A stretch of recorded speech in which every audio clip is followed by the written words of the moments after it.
Hello,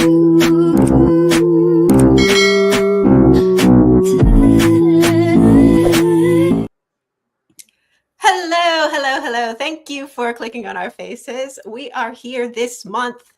Sorry for the late too, by the way, because usually we try to do once a month, but I was out of town and we had a lot of stuff going on.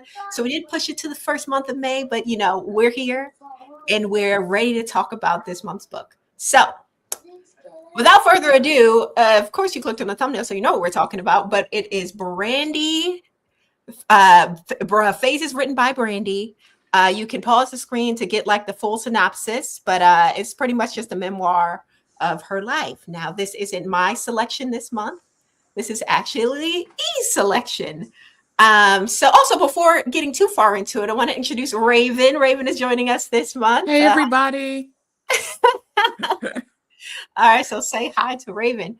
But E, tell us why you picked Phases this month. Brutal honesty, I had a really hard time choosing this month, as most months, but just with the vibe of indecision and also wanting to impress our guest host today, Raven, and please stop wanting to choose something that none of the three of us read, but all three of us had heard about it with this new release. Coupled with that, I love Brandy, always have. Being a Black girl in America, I was raised on her. Her music has always been very impactful to me, and her presence on television and just her celebrity in general. She's kind of a cultural pillar for Black women that grew up in the 90s. And so I thought this was a great opportunity to give her book a bit of shine. And also, I really like memoirs. I think that might be like one of my special genres that I will always go back to. So that was the reason. Also, there's been a lot of like controversy and hot goss around this book. So I was like, okay, yeah, this seems like it would be a good decision for this month. Yeah, because I did see the interview with Wesadoo from Boyz II Men when he was on the Breakfast Club talking about Brandy. Yep, So, but let us know what your star rating is. Okay. So, full disclosure again, I lean towards audiobooks. Typically, I think it just flows better for me. So I did read the audiobook, and she decided to read it herself. I think that is a bold choice every time. because if you are, this is the first audiobook that I've had that the memoir was read by the artist, and it's a music artist. I've only had one other one that is like a studio artist, and that was the Britney Spears memoir. And she chose an Academy Award winner to read hers. And I think that was probably best suited because we're just very used to Britney Spears' voice. And I think that is a pitfall for Brandy. We're very used to her voice and the cadence of her voice. It's very unique to her, and her being a music artist and just such a music nerd, I think there's like a cadence to her voice that leans more toward musical that you can't really get past. And then her also being a songwriter, I think also, I'm not going to say it's necessarily a negative for this story, but I did find a lot of floweriness to this and into some of the metaphors she used and just some of the ways she wrote this. With that, there were a few times that I'm assuming this is her first audio work outside of maybe a little bit of like voice acting here and there. I don't know that she's done a lot of voice acting. And I think this being her story, it was a little. There were some challenges. There were a few times where, you know, some words were not said correctly, not pronounced correctly, and then they were said Oh. again. Yeah, and then they were said again, and she corrected it that time and was like, okay, good, they caught that time. Or there's a lot of, I would say there was some repetitive nature to a few things. Yeah. She Mhm. would have benefited from, I think, a better editor. I don't think it's on her to necessarily to find different words for, to bet. I don't know. But I think that this being her first memoir, her first work, the impact was there. And I did appreciate hearing a bit of change in the pace when she was passionate about the part that she was talking about. Passion being Okay. a willingness to be open about the parts that she was talking about, because I did feel that some sections where she was still guarded. So for my star rating, I'm gonna give this like a 2.7. Oh, that's almost a 3. I'd say that's a 3. That's a 3, basically. See, well then, see that I hesitate to even give it a 3, but we can put 3. That's fine. Okay. I'm gonna leave it at that. Okay, interesting. 2.7 coming from the person who picked the book. Very okay. So Raven, would you like to go next? Yeah, I can go next. Okay, I have a couple of caveats. Okay. I definitely spoiler free this part. Okay.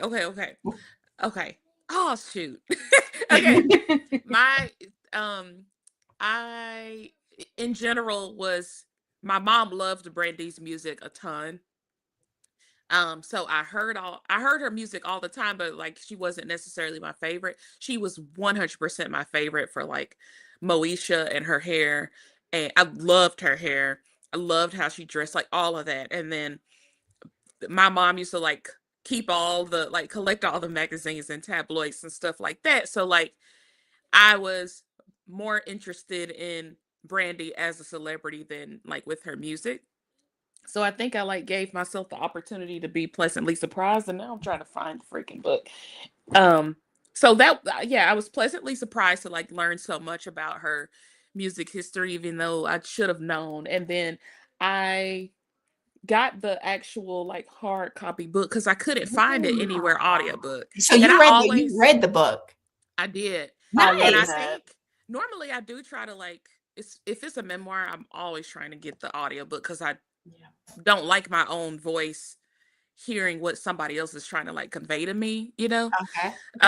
But when you saying like, oh, it was a little bit iffy with like her voice acting, I'm kind of like, oh, I wonder if that made me like it better. Because I did recognize a lot of the floweriness. I mean, from like first sentence, very much written like how a songwriter would write it. But because I wasn't like swayed by her own reading of it, I could get through it in like my own pace, which was kind of slow, and I could like really sit in it.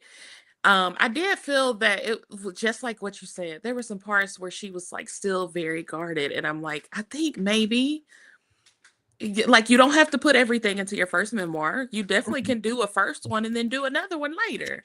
And so some of that stuff, like if you're not ready to talk about yet, it's totally fine, and you don't need to like just like, you know, show us a little bit and then close it. Like just save that for another chapter for another book. Like you have, you have several more years where you can do that.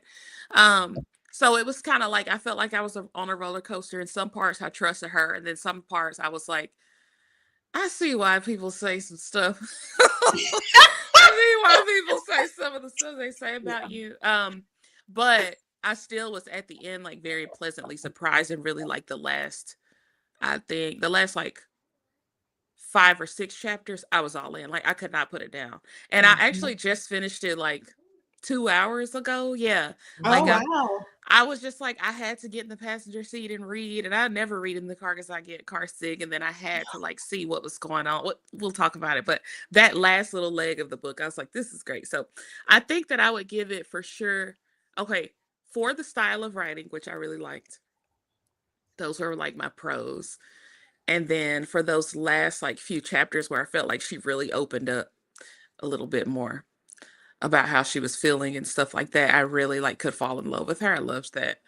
Um, but then some parts were still pretty guarded, and I do think that there were some parts where had she had a better editor, it really could have been like 2/3 of the length that the book is.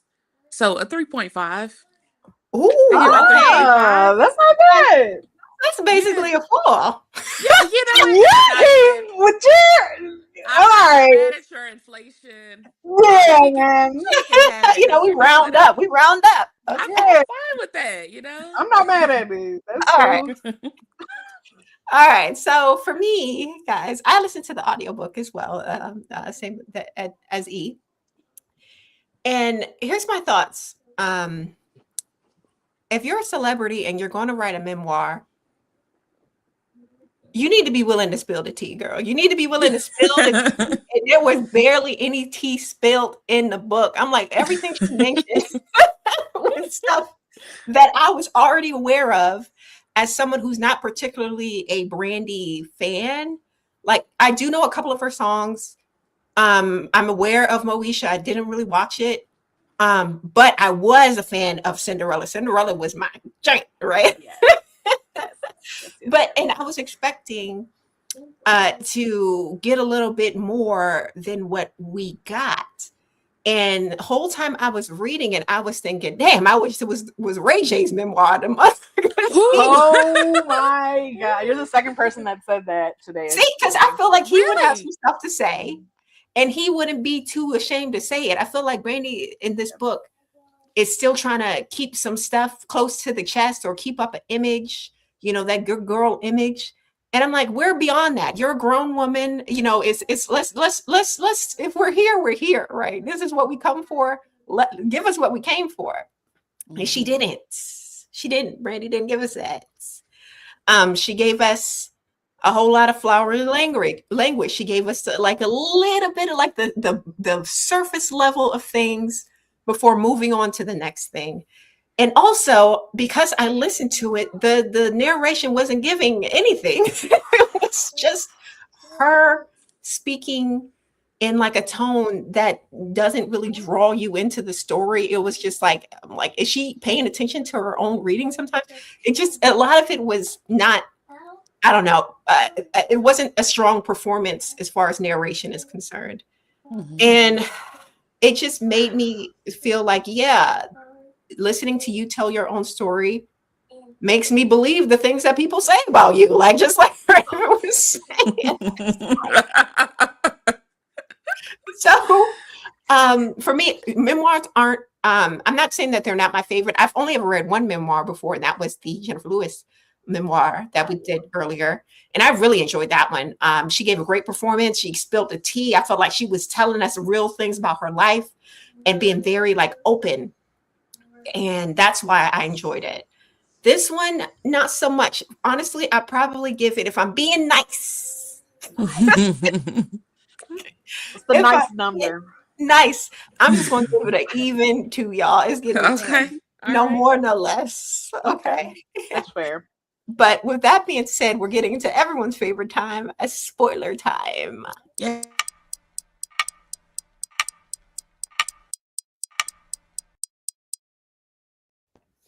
Okay, y'all. Brandy, the professional victim. That's what everything was always. Oh my god. Okay, so all right, y'all, please, because The part go ahead, please, go ahead. No. The learned helplessness, when the therapist said, it seems like you've inhabited learned helplessness, and she just is like, and this is what learned helplessness means, and then she just like starts writing about something else. I'm like, no, Yeah. let's unpack that. Yes, Like, exactly. Yeah, like, we need to stay now there. that you had to live, how did that change how you viewed what you had done in life, girl? Come on. professional victim. It's like everything was always happening to Brandy. She was always being picked on. She was always like, girl, come on now. And then she skimmed over all the juiciest parts that maybe she had a part in, like when she was talking about her baby daddy and him actually being married or being with somebody else who had. I'm like, so you were the other woman whole time and you didn't say anything to us? Literally, yeah. And then she's like, when he says that to Wendy Williams, and then he says, and my mother orchestrated the whole thing, and then she's just like, I was so heartbroken by that. Girl, I need you to tell us, like, What? okay, yes. When I like first entered this relationship, I had all like I saw it through a romanticized lens, and then my facade came crashing down, and yes, I was the other woman, and yes, I was naive, and I had a ton of like abusive relationships. I thought this was better. It was not. And yeah, my mom was like pushing me as my mom and manager. Now, that could have been a really good. She keeps talking about the tension between her mom and her being her mom or her manager. Yes. That right there could have been such a good case study of this is where I needed my mom to tell me I was doing wrong, but my momager told me to set this story up so that I could protect my image. And then she didn't talk about how like the tension between protecting your image and then that thing being on MTV. I do remember that because my mom watched it when she was pregnant, and she had that little special on MTV about giving birth. It's like Brandy's special delivery or something. My mom was like into it, and she doesn't talk about that in the story. And I'm like, you're trying to protect your image, and you let MTV into your life, and that's how people started to see that there is an issue. Like I suspect, I don't know, but why even bring it up if you're not going to really talk about it? Like you knew you were the other woman. Whenever you find, like it's just so glossed over. If I had a swivel chair, I would like do the Aunt Bertha meme right now. Like, yes. And the only thing that she kind of gave us a little tea about was the Boys to Men man, who, because it was his fault and she could clearly point the blame at him. Whenever she's a little bit to blame, she don't want to go into detail. Like there was a sincere lack of ownership of literally any behaviors that led to the results that she experienced. Yes. And I don't want to, it's hard dealing with or addressing people like this because she's telling it through the lens of her perspective, but she's in her 40s now, and she's still reflecting on everything as something that just happened to her, and she, you know, is presenting herself as this fawn that things are just happening to, and she's defenseless. And it's clear to me that that's not factual. Yes. And I will say that at least the one time in her childhood where she defended herself, where I was proud of her for a moment, is when she whooped that girl. I mean, with them literally cords. Literally. But even the person that thought of that is not the same person that experienced all this messed up stuff and did nothing, right? Yeah, no, absolutely not. Yeah. I do understand being a woman with a light that people see and kind of try to trample as you're going through, especially if they see that you're successful or that, you know, you don't easily just take on people's expectations of you without, you know, fighting and showing who you are, right? And I would have loved to kind of get more into that versus her just being like, this happened to me, and it just, you know, I thought about it again and again and again for the rest of my life. It's like, where was your outlet, right? Because there was an outlet. I know there was an outlet. I know there were times that she maybe spoke out of turn, or maybe sometimes that she checked somebody other than throwing the book at with at Jerome, or was it at Jerome from INA. Like, she just spoke to these like two instances, and that was it. That's the only times that she actually stood up for herself. And I'm just like, I know you stood up for yourself more than that. I know that you got smart with your mom more than that. Like, it's just, there wasn't a lot of ownership, and there wasn't a lot of light shed into her outward behavior, just a lot of her internal dialogue throughout her experiences. And I feel like that kind of robbed us of being able to relate to her and being able to really humanize her. Yeah, or care about the story at all. Like there was so many opportunities for her to like go deeper. Even when to bring it back to what was that little boy with the patch on his eye, right? She mentioned something about, I think his name was Chris Stokes, that guy who was like the leader, the one kind of like managing her for a little bit when she first got on, and he also managed them. I believe that's the same guy who managed B2K, and there was all those allegations of him being like a groomer. Like, how come nothing mentioned there, no addressing that or at all. It's like it's so many missed opportunities because it felt like she was just trying to gloss over things in order to protect her own image. And like we're beyond that, Brandy. Come on now. Grown, super grown, still looking at herself as, you know, just this flower in the wind that, you know, it is just like, girl. And I'll say, even with the like, and this is just fresh off my mind, the Kanye thing. Oh yeah. For me, this book allowed me to really explore her musical genius and learn things I never really knew about her efforts in the collaborations of her career. Okay. With that, I was a prior fan, obviously, back in the days of Kanye, and so I know what it gives. Weren't we all? And I've also heard the stories about collaborations with him and people being like, you know what, ultimately, yeah, like he did the thing. But even with her story with that Kanye track, that one Kanye track, Talk About Our Love, she still seems salty, even though that was a banger. And everybody agrees that was a banger. I don't remember that song.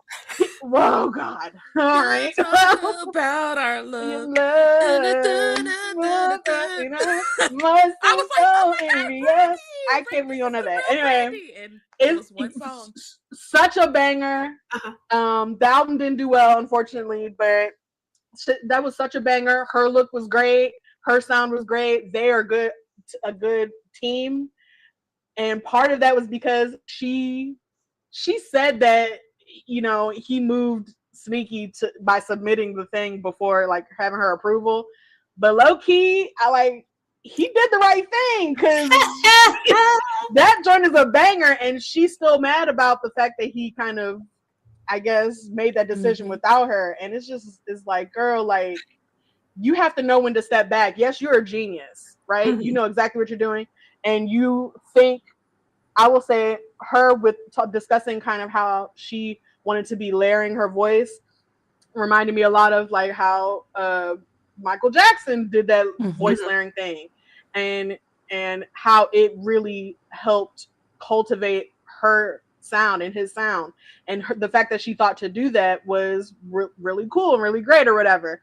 But it's just like, you as a genius, you then need to know when to step back and when to let other people edit. And I think this book is a shining example of her needing to grow in that arena. That's it. You can kind of see, like, you can kind of see in the other interactions too. So, okay, so the way that I read the Kanye situation, like, I was like, like when he was like, "You'll be all right." That was hilarious. It really was funny. And I'm like, listen, girl, like, this is the thing. Nobody is surprised that he was a jerk. Okay. Yeah, everybody already knew, like, that was part of his thing. And like, you knew this, like, surely you did not think he was going to be nice about it. But also, they had gone back and forth for a lot. And then they had gone back and forth on it for a long time. And before he was even in the mix, it's like from the very beginning, it's like, she keeps doing this. I get at the beginning when she was a kid and she's like, who, me? Like, I'm good. I can do this. But then later on, it's like, oh my God, like, have some confidence or something. Yes. Like, when you're coming, everybody can't always be holding your hand through this. They're expecting you to show up and do your part as the team member in this collaboration, or they're expecting you to, like, okay, the first time Whitney Houston tells you, yeah, you can really do it. If she's like standing behind you that second time saying, you need to be Cinderella, you can't be second guessing that, because nobody really has time to, like, be your therapist every single time y'all work together. Yes, hold your hand. You could kind of see, like, in some of the dialogue with Monica, like, she would it's like she would be like, girl, we got it. Girl, you're good. Hmm. Girl, like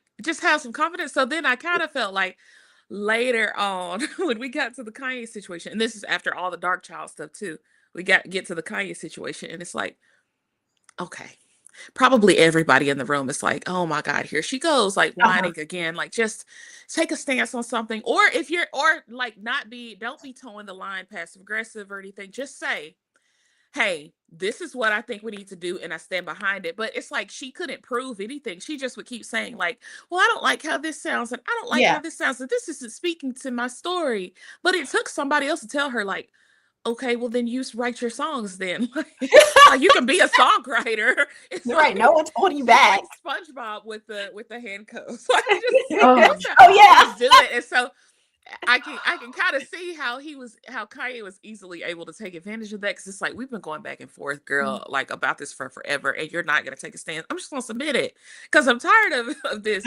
Even when she comes back full circle with Monica again to the Clive Davis gala, and they're about to perform. Monica's like, all right, you ready? And Brandy's like, you think they'll like us? Girl, shut up. Like, I don't know. See, don't I just don't know how don't much of that is break out genuine. here. That's what I'm thinking. I'm thinking it can't be, because No. you full well know you're the vocal Bible. You know Yeah. that. Uh-huh. Right. Like you're Uh-huh. not, you know how hard you've worked for that. And she had enough confidence with her dad when she was what, 10 or 11 or whatever, to direct the choir and tell like grown folks and kids what to do. Hmm. And so, and then she also the I do think maybe a part of the like her still trying to play innocent is also like maybe, I mean, I don't know what the clinical term for this is, but I do think she's like in ways trying to hold on to that in her career in ways that she let go in her relationships. I mean, she Okay. was like her very first relationship as a teenager is not like a crush, and it's not like a power balanced move of sex with another boy who's 15, 16, whatever. It's like a 23-year-old, Mhm. however old he was, like famous person that you looked up to as a role model. So then it seems like she was trying to like really capture like this childishness, I think, with like all of these other interactions that she's having with people. But that's why it didn't seem really I don't know authentic, I if think. I think we're hearing Brandy how she believes or is morphing the interactions to be, because every Yeah. person I've heard that talks about Brandy says that she's a bitch. And I'm like, Yeah. so is she like is she really this? Oh, I don't or is she a little demanding and you Yeah. know, I think I'm leaning more towards that she's a little bit more demanding, because why do so many people not like her in the industry? And also uh just the things that the ways that she words things, or the phrase, or not phrases, but um has the situations, like the whole thing with Whitney. You know, Mhm. she's been a big fan of Whitney. Yeah, I'll give that to her. You know, they were close to whatever capacity. But for her to say, "Oh yeah, the day I woke up and I just knew, I just felt sick that whole day," and I like Yeah, she had like don't. premonition, like girl, you didn't know damn well Whitney was dead until somebody Yeah. told you. Yeah, no. I don't know. I don't know. The reason I don't know is because the note, which she doesn't disclose, Uh-huh. is like Oh, okay. everybody says that the note Okay. probably said something in it that. But she didn't get the note until after Whitney died, after she found out that Whitney died, No, she right? gave her No, the she note. got, She yeah, gave she her the gave her note the note. She the said that night she was of. like, but even okay, that was like, she was like trying to avoid Whitney a little bit, her and Monica both, because Whitney was like, she Okay. said Whitney was like under the influence, Yeah. it looks Okay. like, coming in, and then like Mm-hmm. gave her this note or whatever. Uh-huh. And then she's like, whatever wall between us melted, you know. And then she said she's not gonna tell anybody what the note Not said. telling us what the note said. And Morty time out. Masco. Weren't Ray J and Whitney dating either Yeah. at the Thank time you. or Can we around that please time? discuss? Never Girl, talked this is about that. huge. We have got, Never because you talked about know that. 100% Yes. that changed your relationship with either Ray J or Whitney or both. We have got to discuss this, girl. Yeah. And then at one point, her and Ray J's relationship was very strained. Like he was in Yeah. an interview saying that, yeah, they don't talk to him at all. And that was nothing about that was mentioned in the book. So I'm Yes, you like, have to talk about that. yes. But then she, okay, so you The know TV how, series with the family where she yeah. really got into it with her mom. and their relationship versus the mom and Ray J's relationship. It's like, give us something more. Because I remember that show, and I remember you calling your mom out, and none of that call out or the context of that call out was in the story at all. It's a shame. Very This She feels like also a money like grab. This feels like a money grab because if you're not going to give us the tea, what the hell was the point? It was just to get some coins, get some extra coins in the bank. Because probably because in the last section, she's like says, "I put all my heart, into writing I don't know. B7 and released it," and then she doesn't say anything else about it. So I'm wondering if this is like I'm trying to get something else after another album release that didn't yeah, do well. yeah, probably, but say that. Yeah, But say that. just say that. Like say like, okay, I Say found that. my voice in a new way now. Yeah, that or would be something. interesting. Like her having financial difficulties. We can delve into that. Like that's Yes. something that, a lot of people can relate to. Why not talk about it, right? Why not talk about the weight gain that she experienced? That she talked about her being anorexic and bulimic, but she didn't talk about when she was blowing up and people noticed and was in the media and they were asking if she was pregnant and everything. She didn't talk about her time on Star. I really liked her character on Star. She didn't talk about Star at all. See? So yeah, this book, she could have kept this in her draft, girl. She could have kept it on the computer. It's making me mad. Why I talk about it? On the Ray J Whitney thing, I think on the Ray J Whitney thing, how it was like she's like leaves that whole like point out that definitely affect, like for sure, as somebody's sister. I for sure would be so PO'd at my brother. I'd be like, oh my God, like you're dating Beyonce? Yeah. What? Like my idol at her lowest? Yeah, like that would be a whole thing. That clearly would like hurt our relationship. Okay, so then when she's talking about Dark Child and how this man is like, okay, yes, I am going to take like my whole team and we're gonna basically like craft this album like start to finish, and then she like casually is like, yeah, and then I got pregnant by his brother. And then me and Rodney, we fell out because I felt like he was giving everybody else the best and giving me the leftover tracks. And I'm like, no, we need to talk about this, Brandy. Like y'all had basically a professional relationship. And I'm not saying that Rodney had any issue with this at all. I'm just saying you have to note that probably is a really big power shift in the room with the whole team, knowing that now your producer is literally going to be the uncle to your child, and then you're the other woman.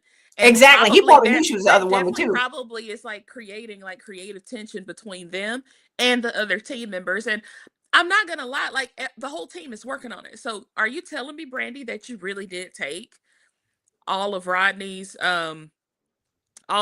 like creative input or whatever after you started sleeping with his brother?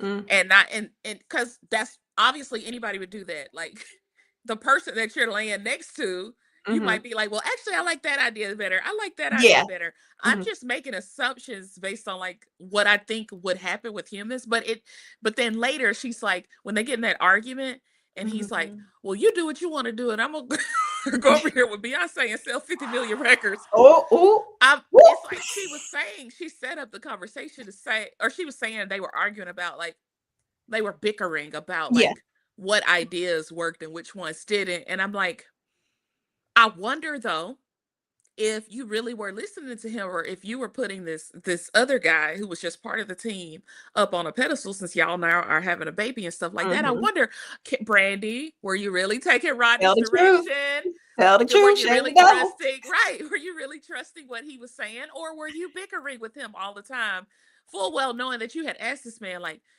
take this album and do with it what you will. I'm here to be your muse. Like, it didn't sound like that was the kind of relationship that she was really giving. It didn't sound like she was being very collaborative. And I hate to say it, but it's like when she started naming some of the other songs that people were doing, I mentioned this like a little earlier. I like went back and Googled. She was like, I started hearing everything we did on Full Moon, like my sound, all on the radio with all these other artists. But then I was like, no, because I distinctly remember like Say My Name was like 97. And that was like Dark Child was already doing a ton of stuff with the pop girlies, the R&B girlies up to that point. So I don't think your sound was all out there. I think like the phrasing and the songs and those beats and all of that was like all out there. And then also, can you really say, like she said, she's asking for tracks and stuff. Can you really say though that you could have sang "He Wasn't Man Enough for Me" like Tony Braxton could have? Because it's the confidence, the Mhm. voice. You can, of course, she could outsing anybody on any of those songs. But the confidence and the story, actually, let me back that. Yeah, okay. I was with you. She also mentioned Shantae Moore, and I'm like, you're not singing "If I Gave Love" better than Shantae Moore, because Shantae Moore is showing her heart and story in her freaking songs. Yeah. Any of them can sang it better than J-Lo, but at the end of the day, you know why it's a hit? Because J-Lo she can't sing, but she believes she can. She's definitely not going to the studio like, do you think I can do this? Uh-huh. And Tony Braxton, like what we know from, there's like an actual story there potentially with Tamar and this man. So there's like some kind of power behind it. And Brandy, you were still like going in and out on what your identity was and whether you were like, she was like in her 20s and 30s talking about, but I'm not the America's favorite teenager anymore. But you weren't then. Like, Yeah, so yeah, girl. that's why I'm like, girl, just be honest and say that there was probably like more of a challenge required for that collaboration that you were not ready to give. And I would really respect that for sure. Mm-hmm. I'd be like, I would respect that she's like, I was not that artist actually yet. Yes, that is what's missing.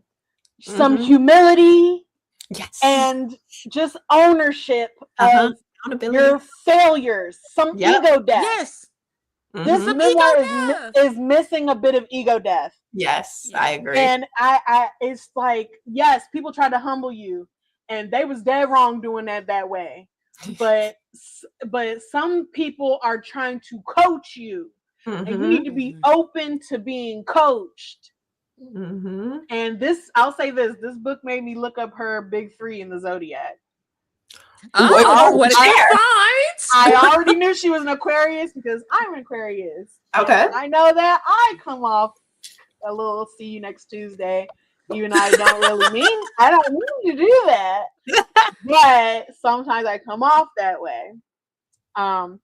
But she's an Aquarius sun, a Pisces ascending, which to me explains all the emotional turmoil. Okay. And her moon is in Leo. So the stubbornness. And I think that she wants that attention. That is, to me, what this book represents most, is that Leo moon. Okay, you know how I know that specifically. Okay, so Pisces, yeah, my sister is a Pisces, and whenever she has mood swings, she's always like, I'm a Pisces. My son, ever since he like when he started getting a personality, which was like 1.5 or something. Yeah. And he's a Leo. We would notice that he would like if nobody was paying attention to him, he would like crawl over and then like try to like pull on people's shirts, and we would all like look at him or whatever, and then he'd start blushing and like run away. And he does that even now. If like nobody's paying attention, he'll like run over and he'll be like, hey, and then if we all pay attention to him, he's like, oh, he blushes and like runs off. And I always say to him, I'm like, you can't want to be the center of attention if you're not prepared to be the center of attention. And now that you say this about this woman, I'm like, oh my gosh, it's like, that's exactly what she's doing. It's like, she's writing this book, she's calling MTV, and she's agreeing to be a cover girl, honey. Yeah. She's like doing all of this like center of attention stuff. And then she's like performing at award shows, and then she's like, oh no, this is too much. She does say a bunch of times like, I don't know how to say no. I just kept saying yes to everything. But you weren't saying yes to everything because you were being sacrificial. Because y'all were already decent, like financially, and you were gonna be fine. Because at the end of the day, you had Moesha. So you were gonna be famous one way or another. Yeah. You kept saying yes to all of this stuff because, just say it, I'm ambitious and I like attention. Who wouldn't? At that age, Yeah, who wouldn't? Who wouldn't? Like, yeah, just say, like, yeah, girl, I wanted to be a baddie and I wanted everybody to know my name. And I wanted my name to be like, yes, ma'am. I was doing Yeah. it. You can't be shy and then also be like, sure, I'll play Roxy Hart in Chicago. That's not how that works. Like, just say, I like attention. Yeah. Yeah. Brandy, a mess. Tell her to don't come back unless you telling us the real next time, Brandy. That's how I'm going to end the show. Thanks for Yeah. being here. If you like the video, please like the video and join us next month for that month's, or I guess later this month, May, at the end of the month, to talk about whatever book we decide. See you then. Bye. Bye. Bye.